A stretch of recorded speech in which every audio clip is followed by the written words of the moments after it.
Welcome to another edition of 100% Canucks, soon to be joined by Landon Ferraro and Tyson Barrie, a bi-weekly wrap-up of what we're seeing around the Canucks and around the National Hockey League. Canucks are on a short road trip now. Denver tonight, St. Paul, Minnesota on Thursday night as the regular season winds down.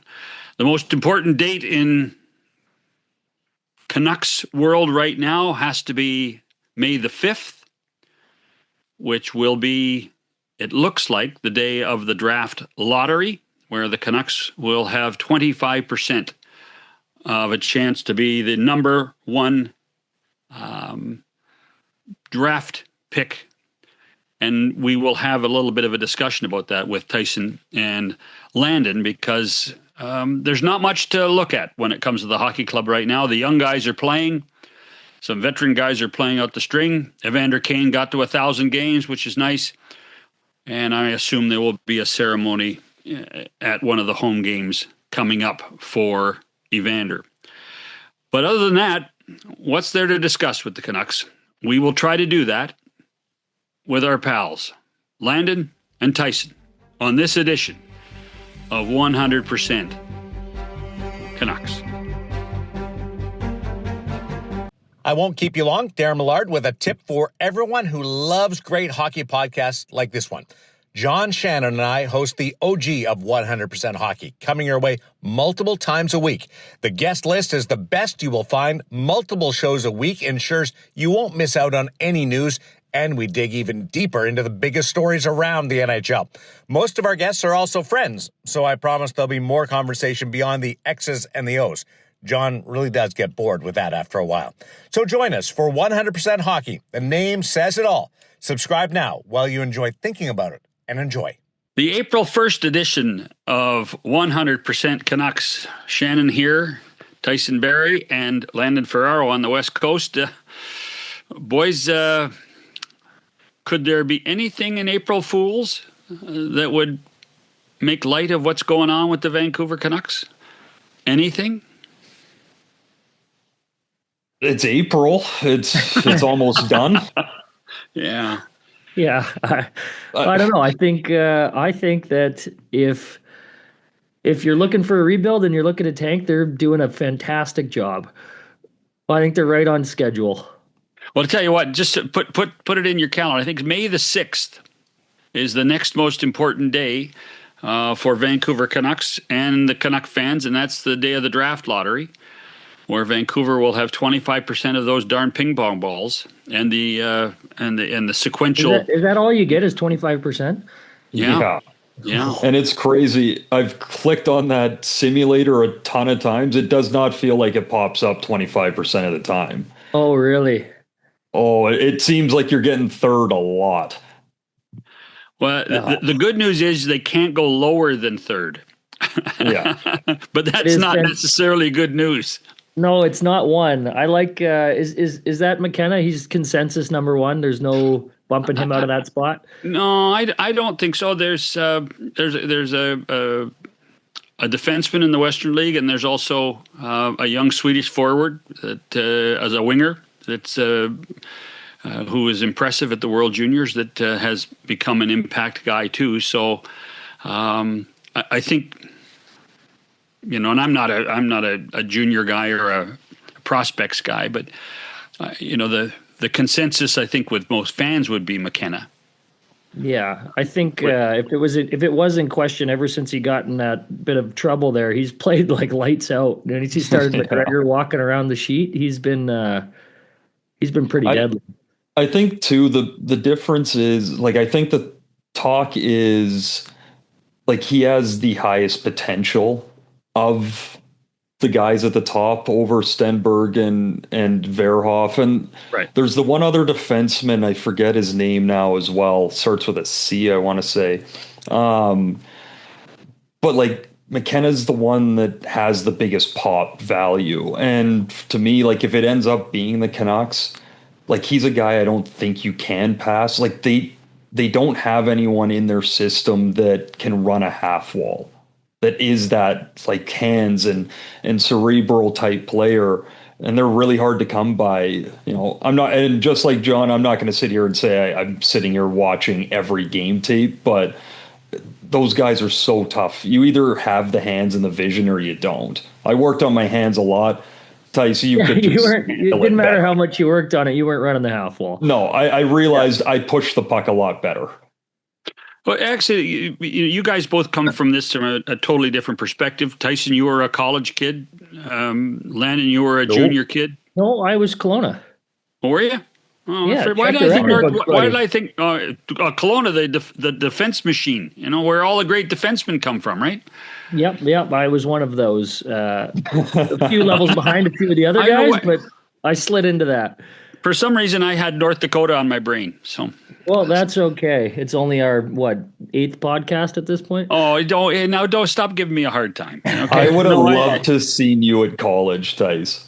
Yeah, I'm not sure I would have made it to the NHL. I think you might have owned part of the college when you left. Yeah, it would have got interesting. So, I'm just curious. The whole concept with McKenna leaving Medicine Hat and going to Penn State for the year.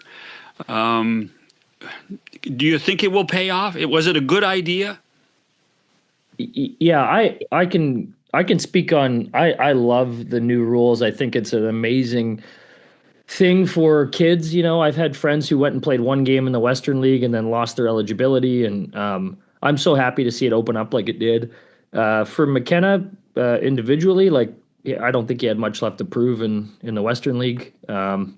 So for him to be able to step up and go play against those older guys, and I think last time he might be leading the league or something. He's having a pretty good year as. Well, his season's over now, so. Yeah, okay. So as a 17-year-old, I think getting that experience against those older kids, stronger kids, that probably preps him better for an 18-year-old season in the NHL, I would imagine. Yeah, for sure. I mean, the level of competition, especially because that rule popped in. So, I mean, across the board, college hockey got way better. And so now instead of playing against, you're going into a corner and might be a 16 and 17-year-old you're playing against a 22 and 23-year-old. It pushes you to get better much faster. But for the rule itself, I mean, it's unbelievable. Tyson was able to jump in pretty quickly and start playing right away. For me, if I could have gone from junior and played another 2 or 3 years even in university and built up a bit more, I would have been in such a better position turning pro. It's awesome for those kids to have that opportunity now. Yeah, it's the way it should be. But okay, so you did play. What? How old were you when you played your first NHL game, Tyson? I was 20. And so in theory, 2 years older than your draft year. Was it still a culture shock? Yeah, absolutely. I think I'd had some good camps and I got a chance to play World Juniors, and I was ready for. I think I probably maybe should have made the team out of camp at 20, but I got to go to the American League and, get some games. And it would have been interesting if it was available back at the time for someone like myself. You get drafted, and then I probably would have stayed in Kelowna because it was, I was in a good position. It was a great organization. But see, you think you would have stayed? I don't think there's a chance you would have stayed. Really? Yeah. Because Bruce Hamilton probably would have made me stay for sure. He would have locked you in your billet house. Yeah, exactly. No, but you were good, right? And you got drafted. You would have gone to the next level, just like McKenna did, because you would have want to challenge yourself. Even though you had an unbelievable setup in Kelowna, you would have gone to the next level. But I hadn't done anything, and I was 17. I got drafted, and then the next year I led the league in scoring at 18, which was that gave me a lot of confidence. Okay, but sorry. So you do that the next year, then you would have gone that. Yeah, maybe at year. 19, I would have had some offers rolling in for a couple $100,000. I would have had to take a look at probably. Yeah, but for sure. And think of what 1 year of playing at that level instead of your 19 year in junior would have set you up for your first rookie year. Yeah. Right? It does give you a way better setup. Yeah. There's no doubting that. Yeah, I'm just really glad it went that way. Obviously, I think some people in the WHL feel differently, but yeah, I think it's almost you play one game and you make $80 every 2 weeks and you're no longer eligible. I think it's almost criminal. So nice to see it head that direction. Yeah, Well, but it has even on changed, top of and what's gonna happen now too is that probably next year a draft pick, at least one pick, maybe it's just first round picks, will be able to go and play in the American League as opposed to being forced to go back and play junior. What difference will that make, Landon?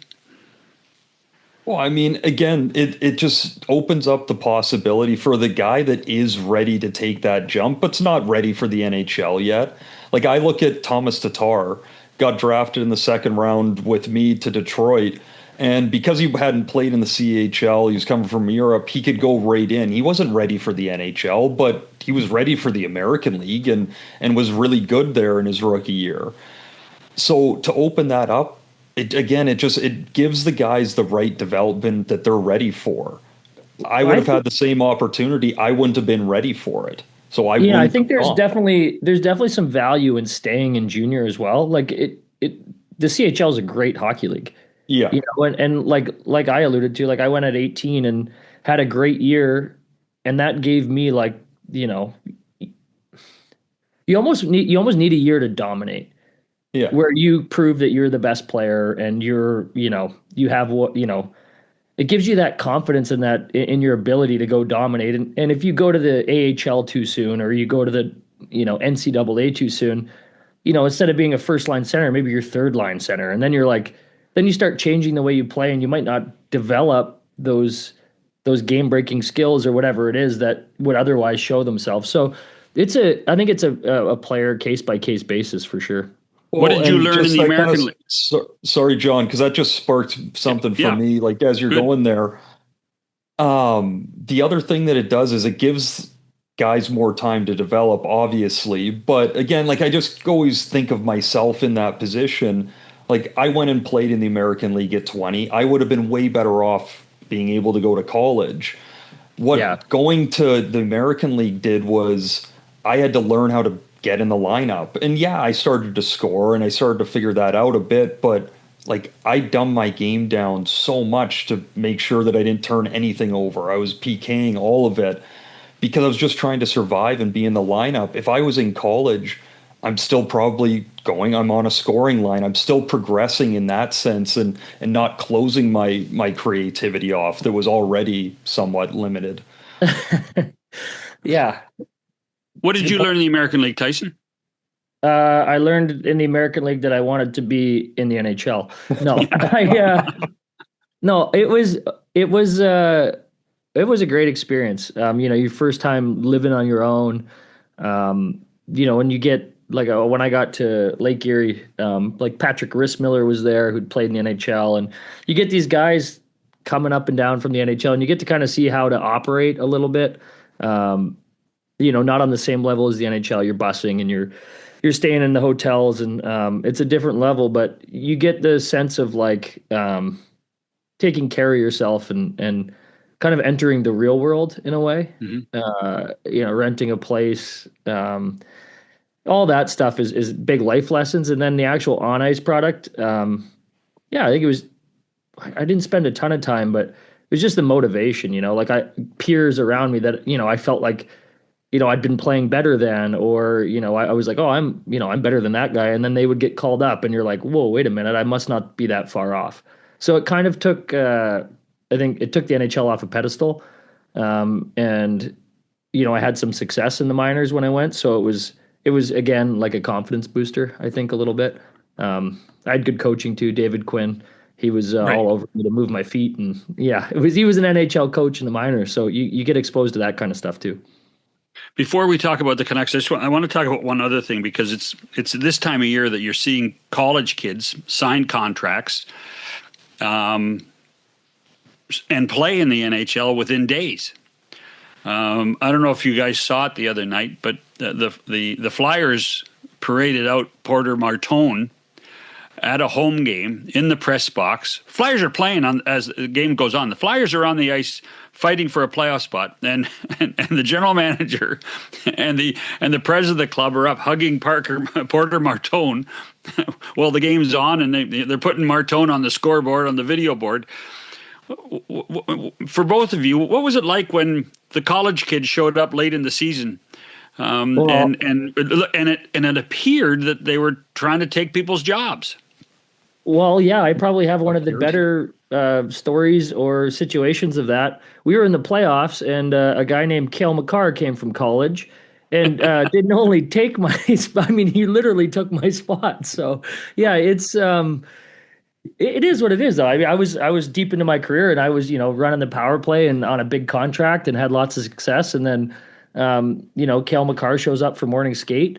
I'm like, fourth overall. I've seen lots of, top picks come and go. And I was thinking, who's this kid? He's rosy cheeked. And first morning skate, he took 2 strides and snapped a pass cross ice.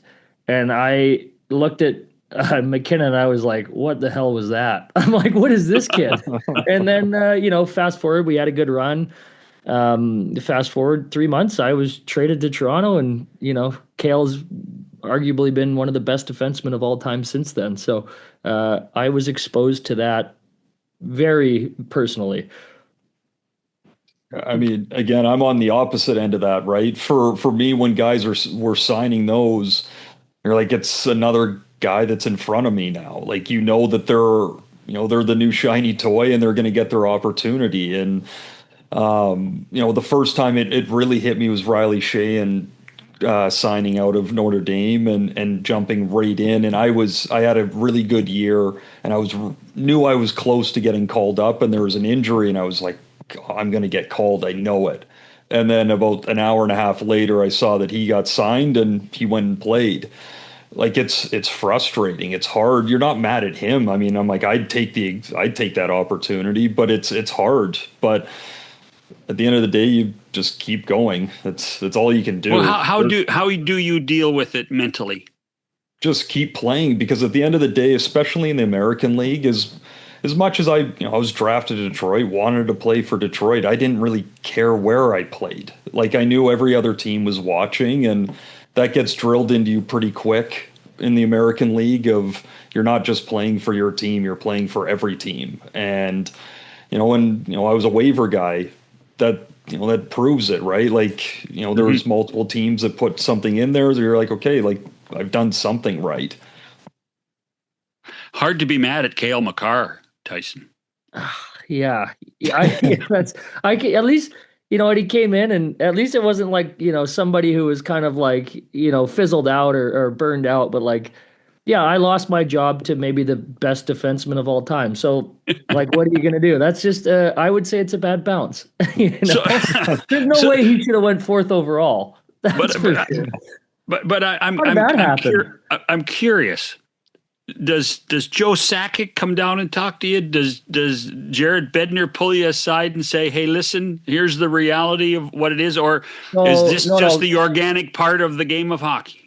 Yeah, I don't even think. I mean, Joe maybe realized what he'd had, but nobody else realized that Cale was going to be what he is. Like, at that point, he came and he played, but it wasn't like they're like, "Hey, he's running the power play, all this stuff." Like, my role didn't change at all for the playoffs.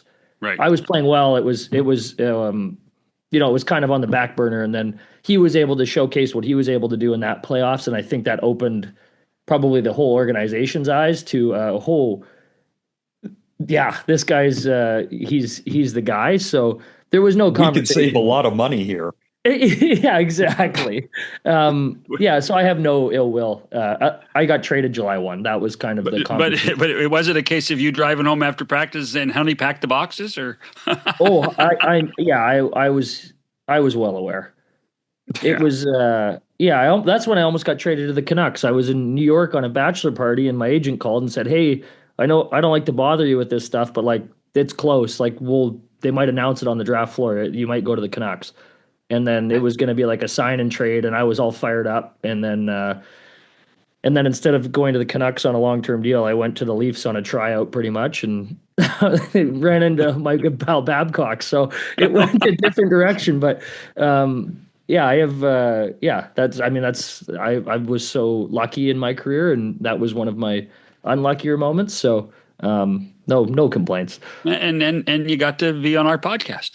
Exactly. Hey, This is, actually, the this is the crescendo. future, man. Yeah. Penultimate. There you go. Yeah. You tweaked me to something else before we talk about the Canucks. What did you make of Tortorella? I think that Golden Knights team is they were my pick to win the cup at the beginning of the year, so I think they were grossly underachieving. I think a coaching change usually brings a good string of games and a lot of momentum. I think it's a ballsy move and a great move, to be honest. Uh, Torts, I know he doesn't have the greatest reputation amongst media and some people, but from what I can tell, guys like playing for him. So timely, well executed. Yeah, I don't know. I see it being a positive for them. Landon? It did piss me off when he came out wearing a full suit and not his quarter zip. Like Yeah. I was a big fan of the quarter zip. He looked sharp. I'm not saying he didn't, but like that was disappointing. I wonder if it was. Yeah, he'll settle in. He'll be quarter zipping in no time. Especially in Vegas, like bring a bit of flair to it. I just think that reflects the temperature in the arena more than anything. That damn arena in Philadelphia is really cold. Yeah, that's true. It is a cold place. I was actually quite impressed that he wore a suit again. I thought it was fantastic. Yeah, but I'm old. We've had this discussion before. I'm Yes, all I know. for dressing down. Yeah, no, I see. So you'd like the new dress code then? I'd like there to be like a little bit of a dress code so that guys aren't looking like all over the map. But yeah, like I got no problem with a guy wearing a pair of jeans.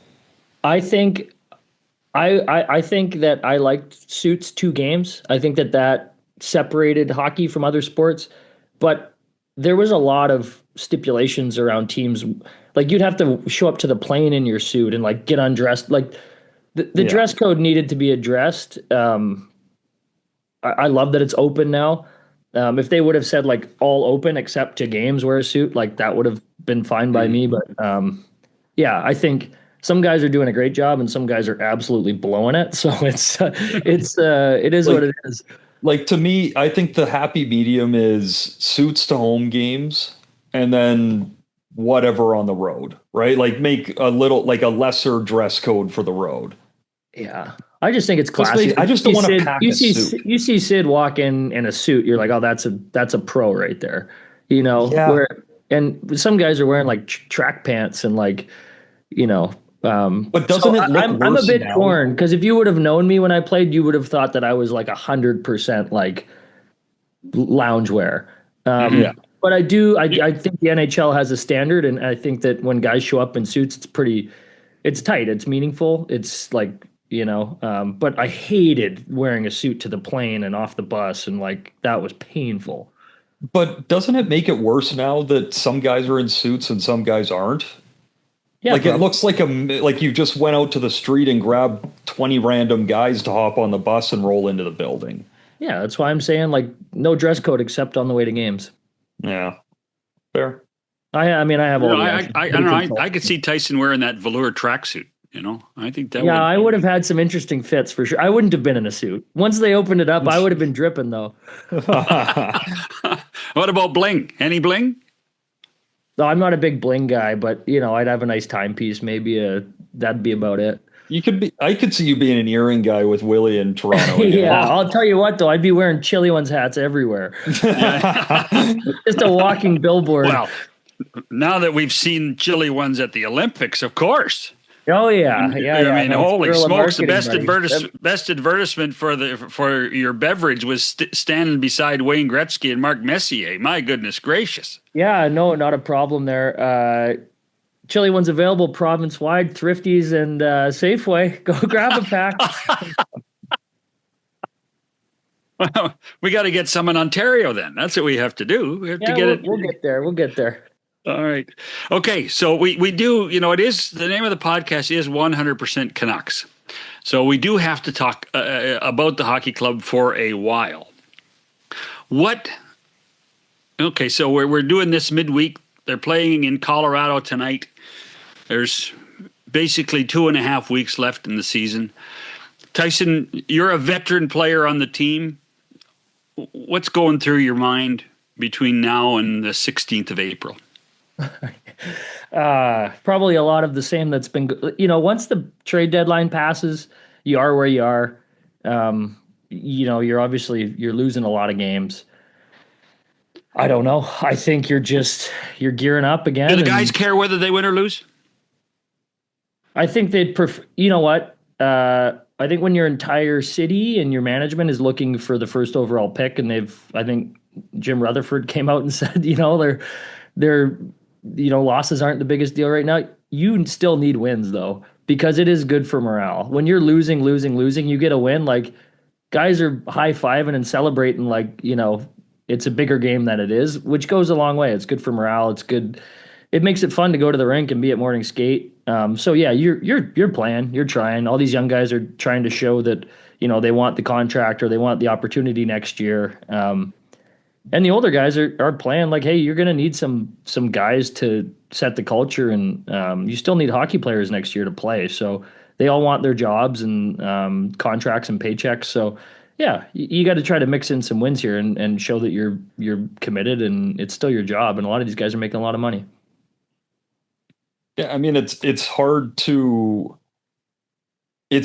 keep yourself in it sometimes when you're on a team in this position, but at the end of the day, the only thing that happens if you don't continue working and continue pushing is you're hurting yourself. And it's so easy sitting on the outside being done now, looking back on some days wasted. But like, there's just like Tyson was touching on there, like for the older guys, whether they need contracts and they're looking for that, or, like, chances are there's going to be one or two guys that still get traded in the summer. And are those guys are trying to put together a last good bit of the season so that, they're looking better as they're getting moved out. And then of course the young guys playing for their opportunities. Like, everyone has something they're playing for. So it's easy to keep yourself in it. And then touching on the wins, a random win is everything when all you do is lose. Like, it makes everything in your life feel that much better for the 24, 48 hours. Yeah. Like, literally everything. And to be frank, like, they've pretty much secured last place. So yes. No, they've successfully done that. They have successfully done that. Yeah. So if they could string together some wins, it would probably be pretty fun for the guys. Yeah. Tougher on the road or at home? There's more distractions at home. So when you get on the road and you're going hotel, morning skate? Well, the reality is the older guys or whoever is probably having an extra beer the night before, and games are meaningless. So maybe instead of showing up to the rink 2.5 hours before, maybe you're showing up 2 hours before. I don't know. You got to try to get some wins and make it fun where you can, because there would probably be nothing worse than like going fully dialed and then just getting pounded. So you go into Colorado tomorrow and you see the Avs are playing pretty good right now. That could be could get out of hand. Well, a Monday night, Calgary was in Denver, and it was, I think the final was 9-2. Yeah, that's got to be hard. That's a team gearing down, and that's a team gearing up. Just a couple different levels there. And there's no way to fabricate that. Like, the Calgary guys, are much in the same position of Vancouver. Like, you can want to go out and you're getting yourself ready for the game, and you know that you're going to go out and you're trying as hard as you can. There's no way to fabricate getting ready for the playoffs and gearing up for that run. You can't get to that level. It doesn't matter how competitive you are. It's impossible. Well, there's different. The league has like 4 steps. It's like, start of the season, and then after the trade deadline, and then gearing up for they're ramping up right now. The league is the good teams, the playoff teams, the teams that are fighting for the playoffs, the teams that are in the playoffs. They're taking it to another level in preparation for that final step of the playoffs. And if you're one of these lower teams that's, you're bringing in young guys, you're trying things, it's a tough time of the year to play these good teams. Not much you can do. Okay, so like you were on a team that had 48 points, I think, Tyson, right? Oh, 48. I sure was. I was a big part of that team. Got the green jacket. Were you in the last 3 weeks of the season? Were you following the playoff races, or were you just Yeah, or you were just doing you your were thing? aware of what, you're in the league, you're aware of what, yeah, and then you play the teams and you're like, holy, that was a good team. Um, you know, but we didn't even my that year on the road, we stopped doing morning skates. We had a noon meeting. We'd go and have a meeting and that was it, and then we'd play the Mhm. game. Like, and that was Jared Bednar's first year. He was kind of thrown into the fire 2 weeks before camp. He got the job. He was great. He was like, guys, I he couldn't even He's like, I'm sugarcoat it in for this with us. He you. was like, boys, like, I don't know what he's like, I don't know what's going on. You guys clearly don't know what's going on. It was actually pretty funny. But yeah, you're aware of these teams that are, kind of juggernauts moving through their final parts of their season. And you'd get on the ice against a team that was fighting for playoffs, and there was a difference in intensity for sure. Landon, what do you see out of the Canucks these days? Particularly, I guess the focal point would be the kids that came over in the Hughes trade, and a guy like Verlander, and a bit of that. Can this be a positive time for those guys?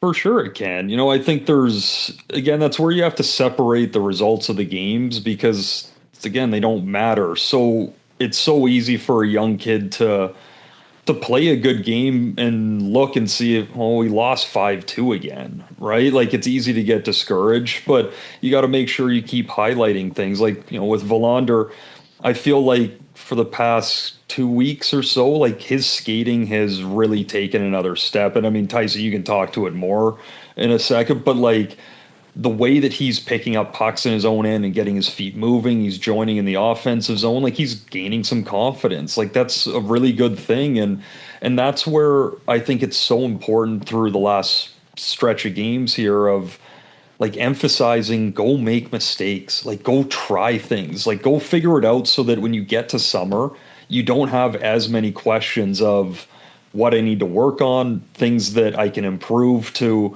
and open up more space for myself. Like, go figure that all out now when it literally does not matter.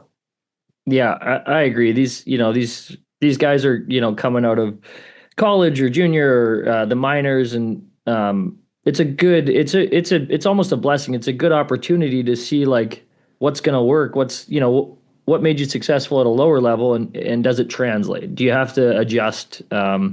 But yeah, I think there's definitely some bright spots on that back end with those two young kids, and it's probably, it's fun for them to be able to take some more offensive risks, and maybe give up a 2-on-1 or make a bad pinch, and that's just learning lessons. So and they're good enough players, well, they'll figure it out. So it's almost like inconsequential learning lessons, which I think is. What'd you make of Williams' fight? Oh, I love it. Get in there, buddy. Like, that's what endears you to the fans, to your teammates. It's, you just dropping the gloves and getting into a fight that's a part of the game that not everyone's willing to do. I had one fight in my career, lots of scrums, but it's just, I think it's awesome. It shows that he's a team guy, and he's willing to stand up for his teammates, and he's not going to get pushed around. I think it's awesome. Yeah, I mean, to me, it just shows his competitiveness, right? Like, you don't want him dropping the gloves really much more at all. But in saying that, the fact that he has done it and kind of showed to himself that it's okay, and the guys loved it, and like Dyson said, like it's something that brings teams together, like, especially young guys. Like, that does bring you together. Like, it's something they'll laugh about later and keep referencing, and it's something that, again, just brings those young guys together, and now they kind of want to go do it for the other one because he just got the attention, and you want to pull some of that back. Like, it's fun that way. Yeah, it starts to bring the culture. Like, you look at what Toronto just went through in the media with their whole thing there. It's like, if you could avoid that altogether and make it a part of your culture, it's great. Yeah. Hold on, you had one fight, Tyson? Yeah, I came back from All-Star break. I was horrible. I had like 4 horrible games. I was so frustrated. I tried to fight Blake Wheeler. which would have probably been a mistake. And then Nick Ehlers ran over and we dropped the gloves. Probably a better opponent. I hit him with one. He hit me with one. My jaw hurt for like 6 months. And that was the end of my fighting career. I think I had 5 in junior and maybe 1 in the minors, but you lost to Nick Ehlers. Well, go watch it. I wouldn't call it a loss. He did hit me with one, and my jaw hurt. I think it might have been broken. I don't know, but I didn't pay much attention to it. What about you, Landon? How many fights did you get in? I think I had 3 in the NHL. Wow. Yeah, 3 or so. I think, I don't know, with junior and through pro, 40-ish. I had a different game than Tyson. You looking for one, Shannon? I'll give you one. Listen, I've never fought it. I don't even fight. I don't even fight the cat. But here's the deal.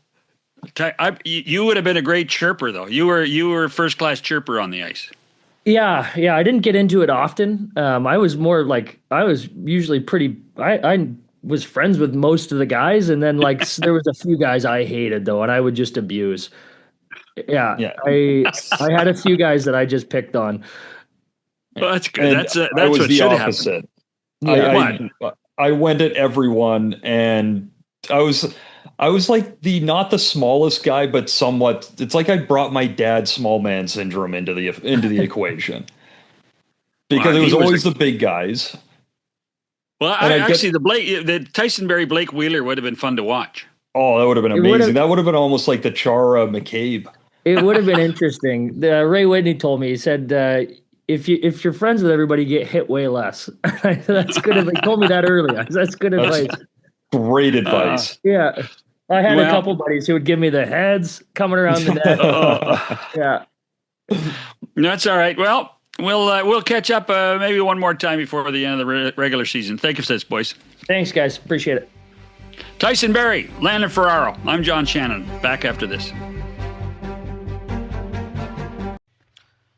All right, listen up. Today I want to talk about giving 110%. Giving 100% means giving everything you got. Giving 110% means giving 10% more than is humanly possible. If we're going to win as a team, we need 100% of you guys giving 110% 100% of the time. If only 50% of you guys give 110% and 50% of you guys give 100%, I guarantee you 100%, we'd only win 50% of our games. Suppose 75% of the 110% gave only 50%, and 50% of the 100% gave 25%, and 75% of the 110% were not feeling 100%, then we'd be in a heap of trouble.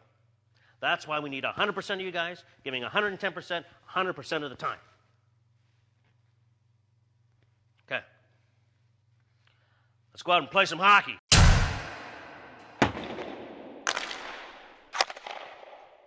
Just to clarify, May the 5th. May the 5th is the draft lottery, it looks like, tentatively set right now, which when you consider that the Canucks and the Flames and the Maple Leafs and perhaps the Jets will be in the draft lottery, it might be one of the most watched draft lotteries in a long time, perhaps at least in a decade, when back-to-back Austin Matthews and Connor McDavid were picked by Canadian teams. It will be fun to watch. The rest of the season is going to be a fascinating one for the Canucks and the young people that are playing this game for them, particularly as we talked about on the blue line.